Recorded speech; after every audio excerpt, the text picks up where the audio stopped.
Y como todos los jueves, muchísimas gracias a Marjorie González Vivanco, a Andrés F. Keyman y de nuevo en tierras mexicanas, Omar Arellano Aguilar, a quien desde hace 2 semanas no veíamos aquí en este Zoom y desde hace más, como un mes, 2 meses, 3 meses, 4 meses, no lo veíamos por acá por tierras mexicanas, ya de regreso Siete en México, meses, 7 meses. Tenochtitlan.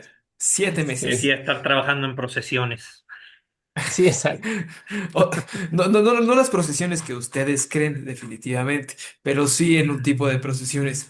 Y pues bueno, hoy vamos a seguir con el tema que dejamos pendiente la semana pasada, que es después de varios años, no tantos meses como estuvo Omar allá, sino después de varios años, el gobierno de México tuvo a bien el restablecer, reencuadrar, actualizar la Estrategia Nacional contra el Cambio Climático. Y de eso nos agarramos hablando cuando llegamos a la parte de la mitigación. Mitigación que no hemos aprendido a llevar muy bien en la Ciudad de México, ¿no? Porque se supone que no teníamos que haber visto lluvias como las que vimos este lunes, o sí es lo que tenemos que haber visto, dependiendo de cómo lo vea uno, ¿no? Porque estos son los efectos que tenemos de la crisis ambiental en la que vivimos. Pero para que yo ya no los ande mareando con chorros mareadores, mejor le paso la palabra a Marjorie González Vivanco, que tiene una visión más precisa que la mía. Gracias, Arturo. Bienvenido, Omar. Qué gusto que te volvamos Gracias. a tener por acá. Y qué malo que no nos pudiste llevar. Hola, Ok. Andrés. Pues, Hola, hola. pues estuvimos revisando, ¿no? La actualización de la Estrategia Nacional de Cambio Climático y bueno, lo que de pronto no parece que tuviera como más piso es el tema de la adaptación y de la reducción del riesgo. La mitigación tiene que ver más bien con la reducción de las emisiones de gases de efecto invernadero. Eso quise decir yo, Y pero se me barrió, perdóname. por eso somos de equipo. Em, y justo estaba revisando la parte que habla sobre vulnerabilidad, ¿no? Es decir, cómo se clasifica un sector de la economía o una región o una comunidad o un sector de la población como vulnerable. Y a partir de eso, entonces, cómo se deben priorizar el uso de los recursos, los cambios en la infraestructura, la organización social, la adaptación de los cultivos o los cambios en los cultivos, en las formas que se emplean el agua, que se emplean la energía. Entonces, el plan está hablando, bueno, de todas estas condiciones climáticas adversas, ¿no? De esta crisis climática de la que estuvimos platicando el programa pasado y que estábamos diciendo, bueno, cómo México es muy vulnerable porque se está calentando más que el promedio planetario. Y, por ejemplo, en el caso de las ciudades, nuestras grandes metrópolis, se van a calentar para el 2050 si nos va bien, porque luego todos esos cálculos han resultado que llegan antes, pero si nos va bien para el 2050 serían 2 grados más, que es muchísimo. Son zonas tremendamente calientes y lo hemos vivido en muchas ciudades, ¿no? Estas olas de calor, cuando en la Ciudad de México los promedios máximos eran de 28 grados, 26 grados. Y el año pasado anduvimos en los 34, 35 grados y rompiendo récords diarios durante el mes de abril y de mayo. Entonces, el tema es, bueno, cómo reduces la exposición al riesgo, calculas el riesgo, reduces la exposición al riesgo, ubicas zonas de mayor sensibilidad o sectores de mayor sensibilidad y haces también, por ejemplo, enfoques de diferenciales por género pensando en las adaptaciones que se requiere. Quiero decir, por ejemplo, cuando fue el tsunami de Indonesia, murieron 70% de las personas que murieron fueron mujeres y eso tenía que ver con un tema de que las mujeres frente al tsunami corrieron para rescatar a los niños, corrieron para rescatar a los animales domésticos o no sabían nadar porque no se les enseña a nadar o sus ropas no eran adecuadas. Entonces, hubo un tema, como lo pongo como ejemplo de por qué sí hay diferencias de género frente a las crisis climáticas. Pero revisando todo esto, pues se ve muy bien, hubo ya un diagnóstico a nivel municipal, que también estuvimos platicando, se identificaron municipios que son de urgencia, que se tengan que atender, y se revisan los procesos de adaptación, pero luego tenemos el 2 de junio en la Ciudad de México. 10 millones de litros cúbicos de agua que cayeron de fregadazo en buena parte del oriente y del norte y hacia el Estado de México, que fue una lluvia extrema, no rompió récords, porque lo más que ha llegado a llover en la Ciudad de México son 159,51 milímetros en un día, pero ya se le clasificó como extrema porque llovieron 70 milímetros. Y luego el otro tema no es solo la cantidad, sino en el tiempo en el que cae. Y cayó toda de fregadazo. Y estaba yo revisando los comunicados de la Secretaría de Gestión Integral de Riesgos y Protección Civil, y el comunicado, por ejemplo, de la mañana es que el 2 de junio va a ser caluroso, cielo mayormente nublado con lluvias fuertes, puntuales, a intervalos de chubascos, temperatura máxima de 25 grados, a las 3 de la tarde, y lluvia de 15 a 29 milímetros. Entonces, algo falló, porque de 29 milímetros que te avisan, 70 milímetros que te caen, algo ocurrió. No sé si no están funcionando las estaciones, sí hubo, porque había varios procesos climáticos ocurriendo que tenían que ver con agua que venía del Pacífico en una masa muy grande, y además había un sistema de baja presión que se mantuvo, mantiene aquí la humedad, ¿no? Se hace esta cuenquita donde se mantienen los contaminantes en la época de sequías, y ahora mantuvo la humedad, pero algo falló. Y luego siguieron fallando cosas en cadena, porque la gente colapsa la línea A y la gente no tenía cómo llegar a sus domicilios. Y yo me pregunto, ¿por qué hay Guardia Nacional en el Centro Cultural Alicia, en un evento de puro chavorruco, o ya ni eso, ¿no? Ya de casi tercera edad, Ujú. gente de mi edad, quiero decir, que no representamos mucho peligro porque ya ni en el Islam nos metemos, pero no había Guardia Nacional el lunes en la noche para llevar a la gente en los trocas estas grandotas donde se transporta el ejército y la Guardia Nacional, para llevarlos a sus domicilios? O sea, de los planes que estamos viendo en los programas y metas, ejes y no sé qué, que de repente suena muy burocrático, a mí me suena muy burocrático, a la realidad hay un paso que no está funcionando y que creo que tiene que ver con que nunca hay evaluación a posteriori, pero de eso voy a hablar después, porque ya me extendí. Un poquito nomás. Creo que le voy a volver a poner el sonido Sí, a la porque chicharra de la de nos va esta, la porque, onda. porque Así no se yo no lo suena tengo, se me y va la ahorita patita. sí, exacto. Entonces, pues bueno, pensando un poco en eso, Andrés, pues qué decir de cómo vamos. Déjenme le pico aquí dónde está el sonidito aquí. Sí, Vamos a yo voy poner. a seguir Échale. analizando en cierta forma el documento, que me parece que es muy importante, muy relevante. Digamos que el gobierno no es que decidiera, por obra mágica, revisar y actualizar la estrategia, sino que pues está obligado, ¿no? Como dijimos en el programa anterior, está obligado las adaptaciones cada 6 años, la mitigación cada 10. Y es importante darle continuidad y no esta idea de ave fénix que tenemos muy arraigada en la política nacional mexicana de sexenal.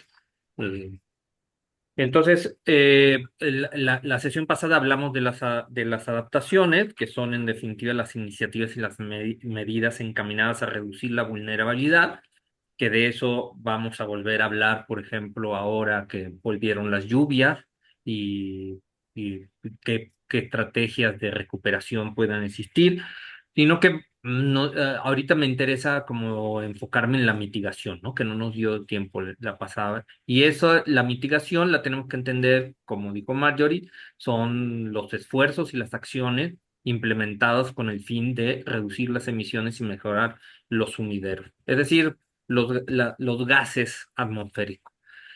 Entonces, el documento dice que se menciona la necesidad de la participación de todos los sectores productivos, ¿no? Energía eléctrica, transporte, petróleo, agronería, industria, etcétera, sin limitar el crecimiento económico sostenible del país. Y ahí ya empiezan las Ya, contradicciones, ¿no? ¿Verdad? Porque, o sea, ¿cómo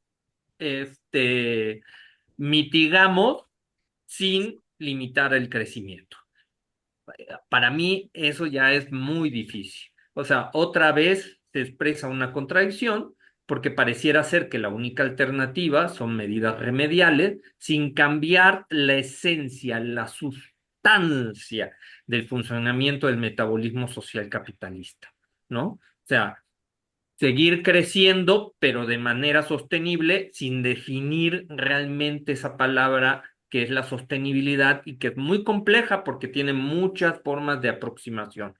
Y, por ejemplo, el documento hace énfasis en el impuesto especial sobre productos y los servicios, el famoso IEPS, a gasolinas, tabacos, alimentos ultraprocesados, y la verdad, yo revisé algunos documentos y no pareciera que desde su aplicación, que creo que es del 2015 más o menos, pues haya habido una reducción en el consumo de estos productos y servicios. Seguimos consumiendo gasolina, de hecho seguimos dependiendo de las gasolinas y no solo México, el resto del mundo. Pues los alimentos ultraprocesados siguen a la vanguardia y pues tabaco es un tema muy a debatir, pero pareciera ser que los adolescentes, los jóvenes han retomado el tabaco, ¿no? Entonces, es interesante porque es un impuesto que va sobre toda la población. Y aquí le paro y doy palabra a Omar.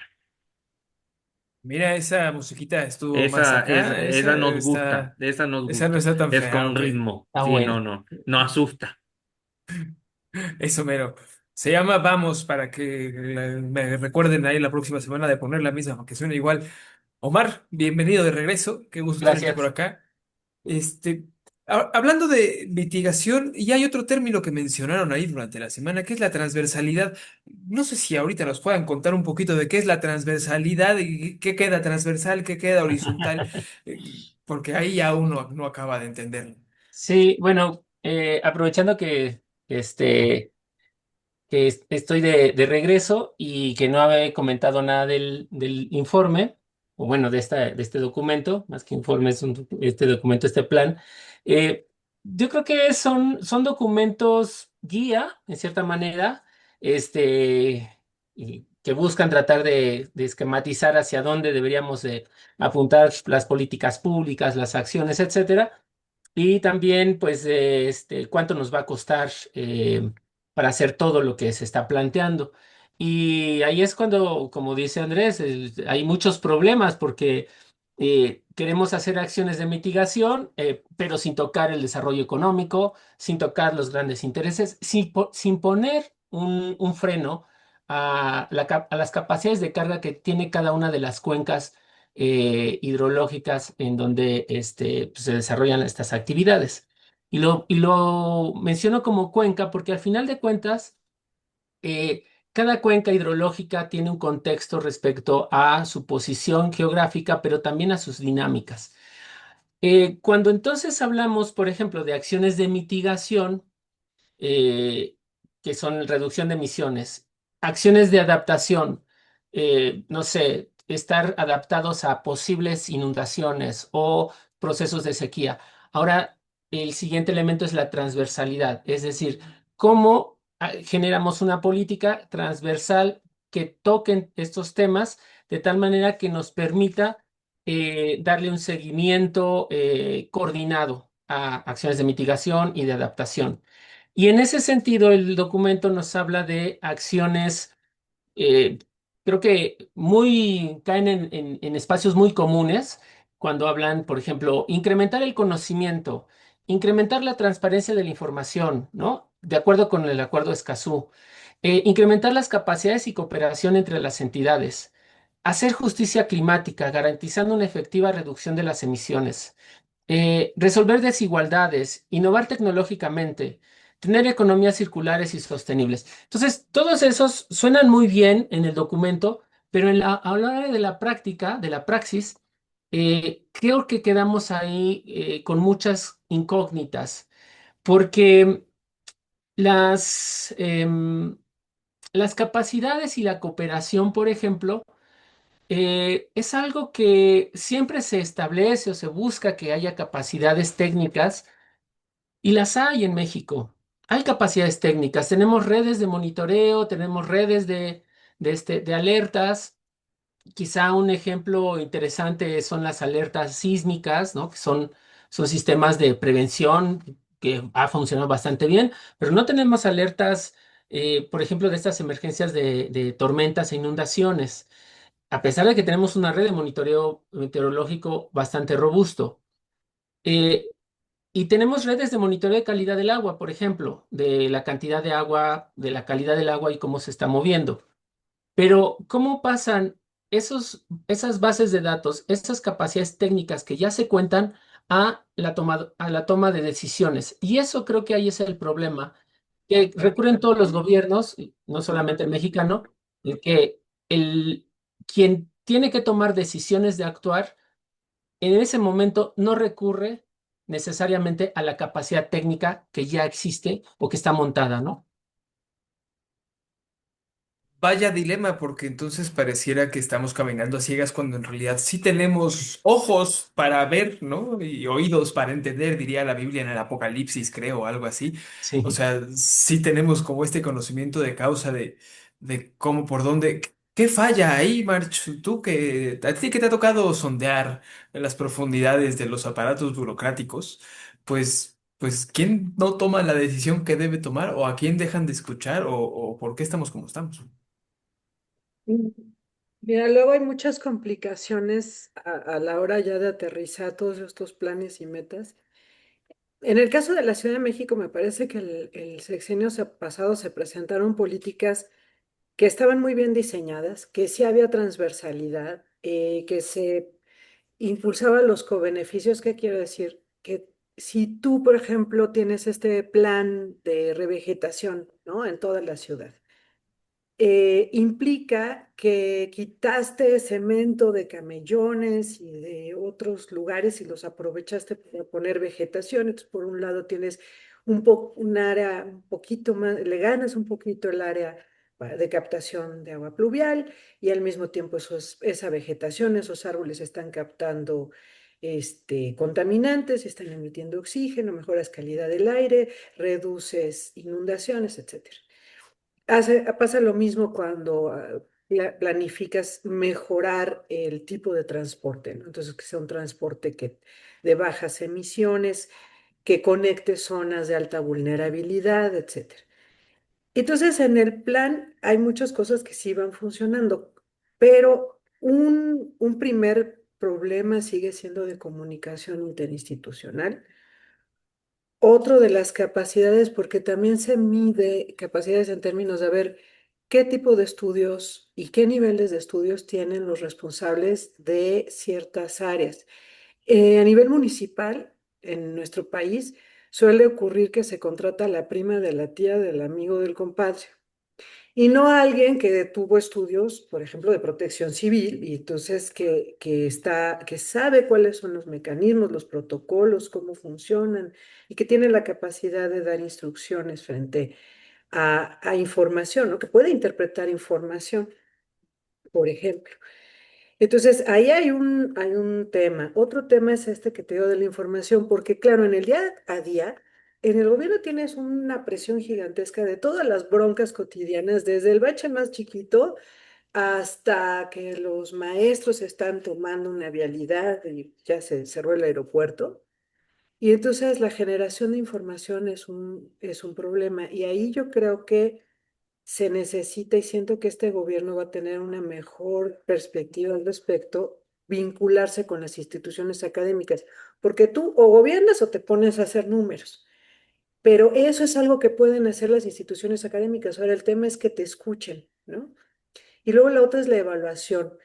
Yo no sé, me gustaría pensar que sí ocurrió, que después de lo del lunes hubo una reunión para entender qué fue lo que se hizo mal y quién no llevó a cabo las tareas que tenía que llevar para que la gente, por ejemplo, se quedara, tuviera que treparse a las rejas del metro y caminar sobre la barda de contención para poder salir de la inundación. Eso no debería ocurrir ya, ¿no? Porque además ya sabemos qué es lo que se inunda. Se inunda todo lo que se llama canal de Miramontes, viaducto, Río de Sí, la Piedad, por algo se llaman así, ¿no? Entonces, la esas joya. son cuestiones por las que de repente fallan las políticas y creo que, y bueno, la gran falla es la que indica Andrés, que tiene que ver con no querer tocar intereses, por ejemplo, de las inmobiliarias. ¿Por qué no es obligatorio desde hace 15 años en que cualquier construcción, la que sea en la Ciudad de México, que use agua caliente, la caliente con energía solar? ¿Por qué no es obligatorio? Para todas, no solo para las viviendas de interés social, por dejar un ejemplo. No, hombre, y que sea obligatorio el dejar más espacio, ¿cómo se llama? Más espacio libre, ¿no? Porque lo han ido reduciendo año con año, las especificaciones van cada vez haciendo más chiquito, más chiquito, más chiquito, y dicen, ah, sí, 250 metros cuadrados de terreno con 10% de terreno libre que puede ser cementado y pavimentado, y es como de, ah. Pero, ¿y entonces el agua por dónde se va a meter?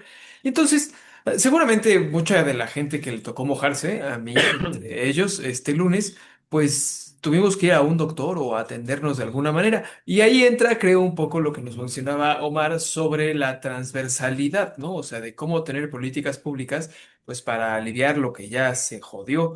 Un poco así es como le voy entendiendo. Andrés, ¿sí funciona así o cómo debería ir más? Sí, un poquito siguiendo en el análisis del documento, cuando habla de transversalidad, pues una de las cosas que yo me percaté es que no se aborda la salud, pero, o sea, se aborda desde una manera muy superficial, ¿no? Se habla de salud pública, de la importancia de reducir los gases de efecto invernadero para mejorar la salud pública de las poblaciones, pero no se menciona las estrategias de salud pública, ¿no? Por ejemplo, cómo promover la salud, cómo hacer promoción de la salud. Y eso no tiene simplemente que ser con respecto a ir al doctor. Es mucho más cómo se pueden generar estrategias a nivel de colonias, a nivel de barrios, a nivel local, de que la gente se organice y empiece a estructurar su espacio comunitario, apropiándoselo. Y eso yo creo que es muy importante. Y es muy importante porque permite, en definitiva, generar esos espacios que tú, por ejemplo, ahorita mencionabas. ¿Por qué cada vez los edificios tienen menos áreas verdes? Alguna vez le pregunté a la actual presidenta de la República, ella ni se debe de acordar, pero yo le pregunté, fue a la Autónoma de la Ciudad de México en la del Valle, era secretaria de Medio Ambiente, y le pregunté por qué los edificios no estaban obligados a, a tener una tercera parte de área verde. Y ella me decía, sí, sí, están obligados, ponen macetas. Y me llamó mucho la atención, ¿no? Porque pues es alguien que se dedica a cambio climático, a mitigación, adaptación, etcétera, etcétera, más que nada en la parte de gases de efecto invernadero. Entonces, esa ha sido como la lógica ha sido vincular. Entonces, no se establecen criterios, por ejemplo, de generación de clínicas, ¿no? No, el programa, o sea, el programa, como dijimos, fue hecho por un organismo intersecretarial, en donde está la Secretaría de Salud y no se ve reflejado la necesidad de ampliar, por ejemplo, las redes de salud a través de clínicas para atender fenómenos epidemiológicos, que sí lo menciona, pero no se ven posibles estrategias en el papel, y eso a mí me parece que no representa bien lo que, o no abona bien, o no se aprovecha bien lo que sería el campo de la transversalidad. Tal vez yo lo estoy entendiendo mal, ¿no? El otro aspecto es que siempre, siempre es dinero público el que se tiene que poner. Nunca se pone dinero privado, es decir, las ganancias de las grandes empresas no se ponen. Y eso creo, y lo voy a expandirme más a la hora de la conclusión, creo que es un problema, porque entonces siempre invertimos la mayoría y no los pocos que más ganan. Porque una de las principales tretas con las que se han salido los grandes empresarios de cada COP es precisamente esa, ¿no? El no hacerse responsable por lo que han causado y el decir, nosotros sí estamos mitigando, nosotros estamos impulsando proyectos de base neta Ma- cero, ¿no? Y de Perdón, reforestación. Ajá. perdón, Arturo, que te interrumpa, no es no hacerse responsables, es Mm, hacer compartida la responsabilidad. Decir que eso, nosotros, los ciudadanos de a pie, tenemos la misma responsabilidad que aquellos que generan, por ejemplo, el mayor consumo de agua. claro, eso mero. Omar, ¿sí, sí le entendió Andrés a lo de la transversalidad o no iba por ahí? No, sí, sí, totalmente. Y yo creo que, ¿qué aporta este documento? Que ese es algo que me quiero quedar, y es esto, el debate y el análisis. Yo creo que este espacio que ahorita tenemos en salida de emergencia nos da el pie para poder analizar un documento como este, porque se presenta como muy platillo y después ya se deja de hablar y cada quien se va a su despacho y a seguir la vida. Este, cuando deberíamos empezar, que deberíamos usarlo como documento de trabajo precisamente para aterrizar algunas cosas y ver qué sí se va a poder lograr hacer en los pocos periodos que tenemos, porque además vienen metas de 10, 20, 30 años, cosas así, ¿no? Entonces, y a mí una cosa que también me resulta de este documento es el cómo va adoptando nuevos conceptos, va incorporando nuevos conceptos como las soluciones basadas en la naturaleza, poner a la par el conocimiento tradicional de la innovación tecnológica en la forma de redacción, economía circular, por ejemplo. Eh, pero vamos a hablar de las soluciones basadas en la naturaleza. Estas son estrategias en las cuales se trata de hacer una recuperación de los espacios naturales para poder mitigar, por ejemplo, la conservación de los manglares, ¿no? Conservación y crecimiento de las zonas de manglares para enfrentar los huracanes que cada año golpean las costas, ¿no? Entonces, eso podría ser una solución basada en naturaleza, promover la creación de nuevos manglares. ¿Cuál es la política actual? Por un lado, ha sido proteger lo poco que queda.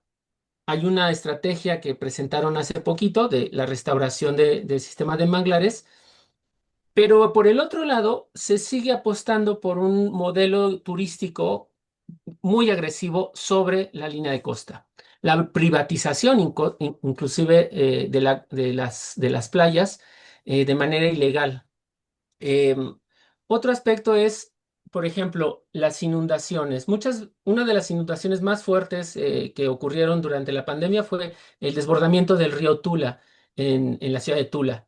¿Cuáles fueron las soluciones que se establecieron para que no volviera a ocurrir? Bueno, se canalizó todavía aún más el río, ¿no?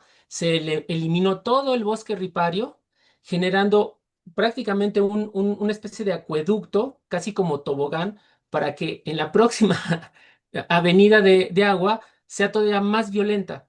¿Por qué? Porque no hubo un análisis y ni una política de soluciones basadas en la naturaleza, sino basadas en la ingeniería civil que busca siempre controlar estos espacios.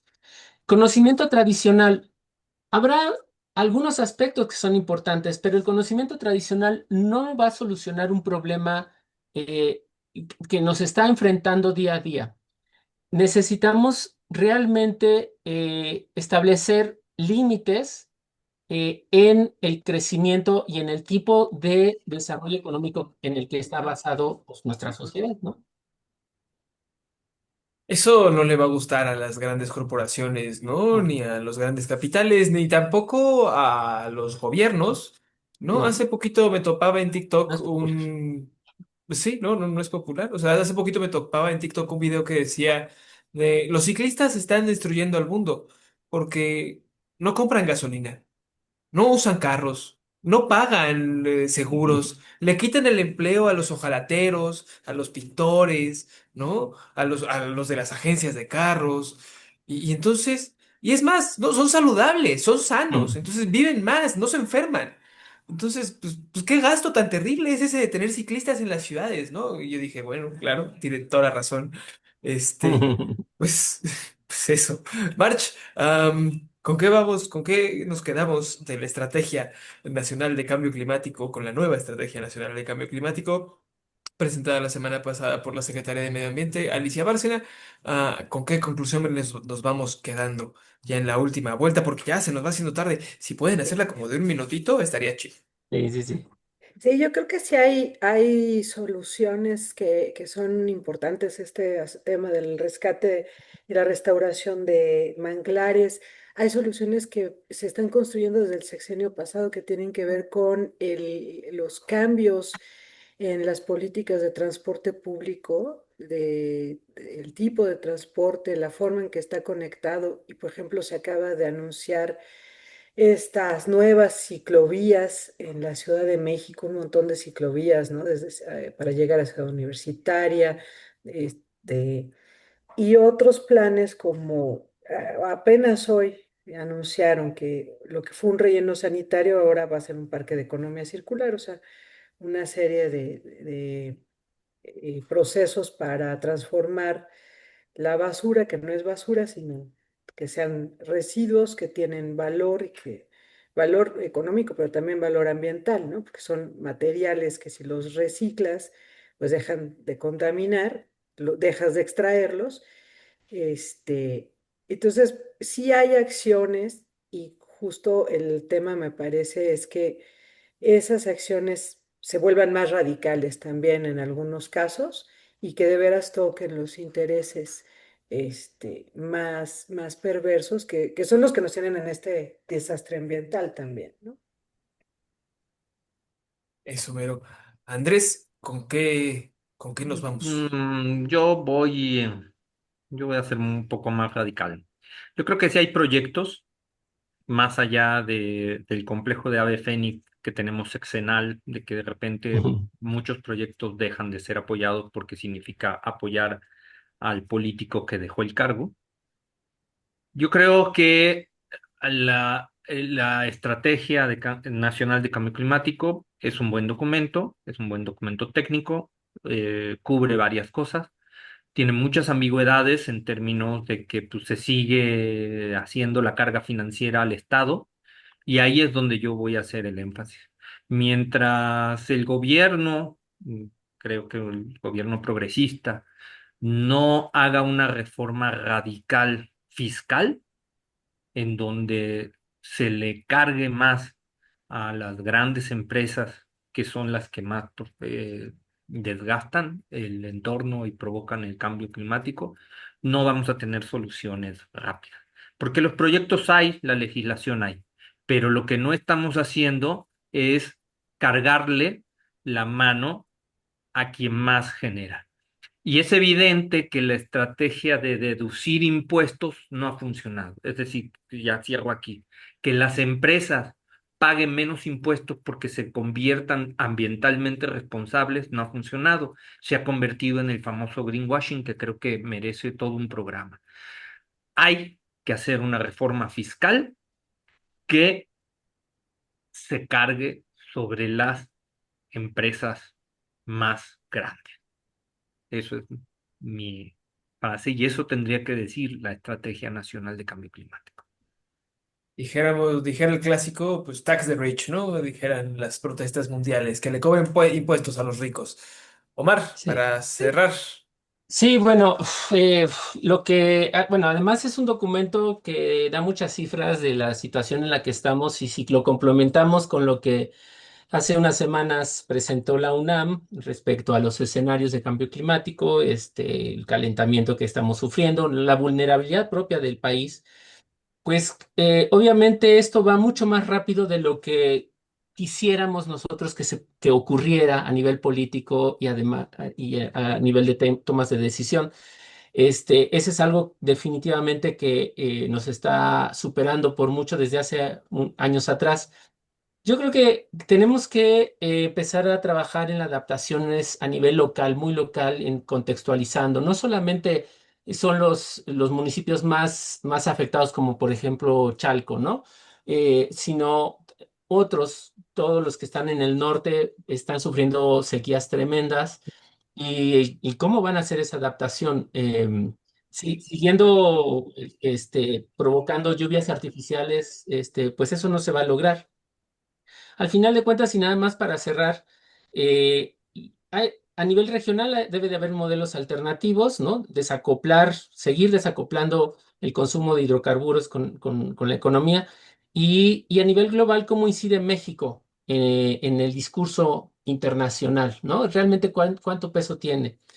Y creo que a lo mejor no podemos tener una gran incidencia, pero sí creo que en la próxima reunión para renegociar el TEMEC, México puede ahí establecer también eh, algunos aspectos clave precisamente para que estas grandes empresas contribuyan con las acciones de mitigación y adaptación, y más allá de adaptación al cambio climático en México.